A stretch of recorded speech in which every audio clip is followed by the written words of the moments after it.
Pinupuri ka namin, O Diyos, Ama, Anak, at Espiritu Santo.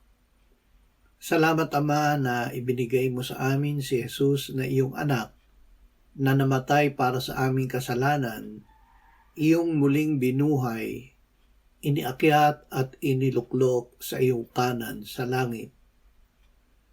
Panginoong Jesus, sinabi mo na kami ay nabubuhay hindi sa pagkain lamang, kundi sa bawat salitang nagmumula sa bibig ng Diyos.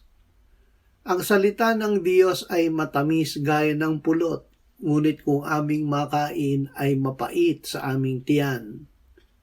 Gayunman ang salita ng Diyos na aming kinain at pinanaligan ay aming ipahahayag bilang pagsaksi para sa iyo sa aming pamilya, sa aming bayan, at sa lahat ng tao. Amen.